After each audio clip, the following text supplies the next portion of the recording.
ဝိုင်းရင်သရုပ်ဆောင်လေးနဲ့တွဲဖက်ရိုက်ကူးရတဲ့သူ့ရဲ့ပထမဆုံးရုပ်ရှင်မှာအခုလိုမျိုးအချိန်မလေးစားပဲဖြစ်ခဲ့တဲ့အောင်စပူ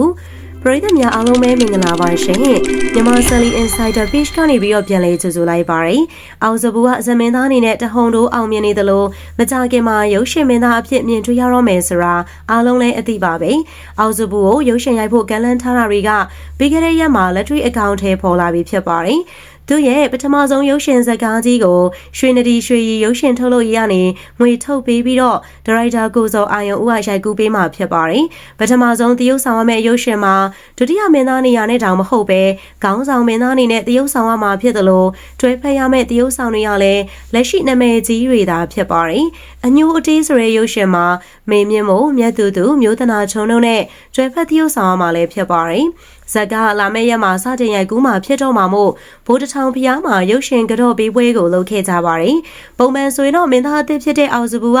ရုပ်ရှင်ကြော့ပေးပွဲကိုသတ်မှတ်ထားတဲ့အချိန်ထက်စောပြီးတော့ရောက်ရမှာပါ။ဒါပေမဲ့လည်းအဲ့ဒီကြော့ပေးပွဲကိုပရိသတ်တီထက်တောင်မှနောက်ကျပြီးတော့မှအောင်စပူတယောက်ရောက်သွားခဲ့ပါတယ်။ရုပ်ရှင်ကြော့ပေးပွဲလုပ်ဖို့အတွက်သူထက်ဝါရင်နဲ့မျိုးသနာထုံးကိုစောအာယုံဦးမေမြင့်မို့မြတ်သူနဲ့တခြားထုတ်လို့ရေးတွေပါစောင့်နေခဲ့ရတာပါ။ဒါအပြင်အောင်စပူရဲ့အမျိုးသမီးပရိသတ်တီကလည်းအများအပြားလာရောက်ပြီးတော့ဝင်းရံကြတာဖြစ်ပါတယ်။ပရိသတ်တီအပါအဝင်အားလုံးကရောက်လာခဲ့ပေမဲ့အောင်စပူကတော့နောက်ဆုံးမှရောက်လာခဲ့ပါတယ်။ဒါကြောင့်မို့ရုပ်ရှင်ဖွဲ့သားတွေကိုလိုက်ပြီးတော့တောင်းပန်စကားဆိုလိုက်ရပါတယ်။ပထမဆုံးရုပ်ရှင်မှာအစိုးဆုံးရောက်တဲ့ပေမဲ့လည်းအောင်စပူကလမ်းပိတ်နေတဲ့အကြောင်းပြချက်နဲ့အတူနောက်ကျသွားခဲ့ရတာပါ။အောင်စပူကကိုပိုင်ကားနဲ့လာပေမဲ့ရန်ကုန်ရဲ့လမ်းပိတ်တဲ့အထာကြောင့်သတ်မှတ်ထားတဲ့အချိန်မရောက်လာနိုင်ကြောင်းရှင်းပြခဲ့ပါတယ်။ရန်ကုန်မြို့ကလမ်းပိတ်တာကိုသိတာကြောင့်တခြားဝါရီအနုပညာရှင်တွေဖြစ်တဲ့မျိုးသနာထုံးကတော့သတ်မှတ်ထားတဲ့အချိန်ထက်ကိုစောပြီးတော့မှလာခဲ့တာပါ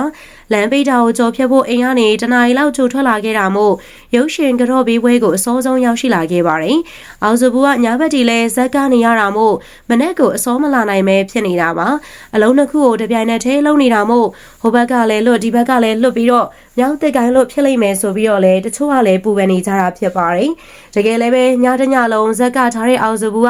မနေ့ကမှဘလို့မှအစောမထားနိုင်တယ်လို့မလန်းဆန်းဖြစ်နေတာပါရုပ်ရှင်ကြော့ပေးဝဲလာတာကြောင့်မှ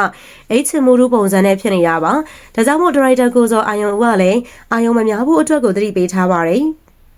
အောင်စပူကမင်းသားဖြစ်ဖို့တေချာအာယုံဆက်ရမှာမို့12ပွဲလောက်နားမယ်လို့လည်းဆုံးဖြတ်ထားပါတယ်ဇက်ကာရာကိုနားလိုက်မှသာရုပ်ရှင်ရိုက်ကူးရေးဘက်ကိုတေချာအာယုံစိုက်နိုင်မှာဖြစ်ပါတယ်ရုပ်ရှင်မရိုက်တဲ့သေးရတဲ့အောင်မှာဒါအောင်စပူရဲ့ဖန်အင်အားကြောက်စရာကောင်းလာအောင်များပြားနေတာဖြစ်ပါတယ်။ရုပ်ရှင်ကြော့ပေးပွဲမှာဆိုရင်လူပိမာတောင်ကြောက်ရတဲ့အထီကိုအားပေးကြတာလည်းဖြစ်ပါတယ်။ရုပ်ရှင်ကြော့ပေးပွဲမှာသူပရိသတ်တွေကအများအပြားလာတာကြောင့်လူပင်လေလို့ဖြစ်သွားပါတယ်။တချို့ဆိုရင်မိမိမှာဒါလူပိမာကြောက်လို့ပြန်ပြေးရတဲ့အထီကိုဖြစ်ခဲ့ရတာပါ။မင်းသားမင်းသမီးတွေဆိုလည်းမနှဲကိုသွားလာရတဲ့အထီကိုလူများခဲ့တာပါ။ဒါကြောင့်မို့အောင်စပူရုပ်ရှင်ကအောင်မြင်နိုင်မယ်လို့လည်းခံမှန်းနေကြတာဖြစ်တယ်။ပထမဆုံးသရုပ်ဆောင်တဲ့ရုပ်ရှင်မှာနောက်ကျတဲ့အဖြစ်မျိုးကဖြစ်တဲ့နယ်လို့ပရိသတ်ကြီးရောထင်လား။ comment လေးထဲမှာရေးခဲ့ပေးပါဦး။ဗီဒီယိုလေးကိုအဆုံးထိလိုက်ပါပြီးတော့ကြည့်ရှုပေးတဲ့အတွက်လည်းအားလုံးကိုကျေးဇူးများတင်ပါတယ်။နောက်နေ့တင်ဆက်မှုတွေကနေပြန်လည်ပြီးတော့ဆုံတွေ့ရအောင်ပါရှင်။